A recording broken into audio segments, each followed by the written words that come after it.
রাত তখন ঠিক 2:45। বাইরে কালবৈশাখীর তাণ্ডব চলছে। ঝড়ো হাওয়ার শব্দে পুরনো জমিদার বাড়ির জানালার পাল্লাগুলো আছড়াপাছড়ি খাচ্ছে। আরিয়ান একজন ডকুমেন্টারি মেকার। এই নির্জন কুঠুরিতে একা আটকা পড়েছেন। হঠাৎ করেই বাড়ির পরিবেশটা অস্বাভাবিক ভারী হয়ে উঠল। বাতাসের শস্য শব্দ ছাপিয়ে আরিয়ান শুনতে পেলেন সিঁড়িতে ভারী বুটের আওয়াজ। ঠক ঠক ঠক। কেউ একজন ধীর পায়ে উপরে উঠে আসছে। আরিয়ান তার টর্চটা জ্বালাতেই দেখলেন ঘরের দরজায় দাঁড়িয়ে আছেন এক দীর্ঘকায় প্রৌঢ় ব্যক্তি। চোখে পুরো চশমা, পরনে ধবধবে সাদা পাঞ্জাবি, আর তার উপর একটি কালো কোটি। লোকটির চেহারা অদ্ভুত স্থির, যেন পাথরে খোদাই করা। কোনো পলক পড়ছে না তার চোখে। আরিয়ান কাঁপা গলায় জিজ্ঞেস করলেন, কে আপনি? এই ঝড়ের রাতে এখানে কি করছেন? লোকটি কোনো কথা বললেন না, শুধু হাত বাড়িয়ে আরিয়ানের দিকে ইশারা করলেন। লোকটির আঙ্গুলগুলো ছিল বরফের মতো সাদা এবং অস্বাভাবিক লম্বা। তিনি ঘরে ঢুকে আয়নার সামনে গিয়ে দাঁড়ালেন।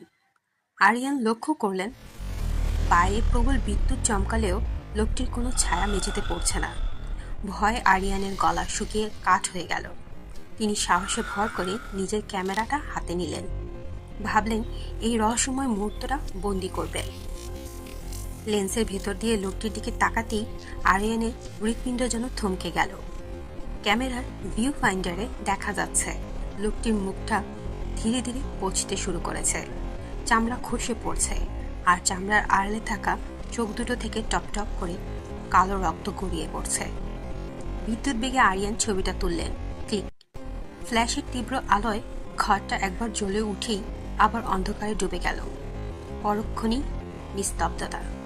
ঘরে কেউ নেই, শুধু বাতাসে ভাসছে পচা মাংসের উৎকট গন্ধ। আরিয়ান যখন কাঁপতে কাঁপতে ক্যামেরার স্ক্রিনে ছবিটা দেখলেন, তার চিৎকার গলায় আটকে গেল। ছবিতে লোকটির পেছনে অসংখ্য অস্পষ্ট হাত দেখা যাচ্ছে, যা আরিয়ানের গলার দিকে ধেয়ে আসছে।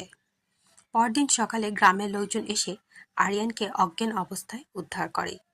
স্থানীয় বড়রা বলেন এই লোকটা ছিলেন এই বাড়ির শেষ মালিক, যাকে ঠিক এই পোশাকই জীবন্ত সমাধি দেওয়া হয়েছিল। তিনি আজও তার এই চশমা আর কালো কোটি পরে ফিরে আসেন, কাউকে চিরতরে তার সাথে অন্ধকার জগতে নিয়ে যাওয়ার জন্য। আপনি কি কখনো অনুভব করেছেন যে অন্ধকারে কেউ আপনার দিকে তাকিয়ে আছে, কিন্তু ফিরে তাকালে কাউকে পাননি? আপনার সাথে ঘটা সবচেয়ে ভূতের অভিজ্ঞতাটি এক লাইনে শেয়ার করুন।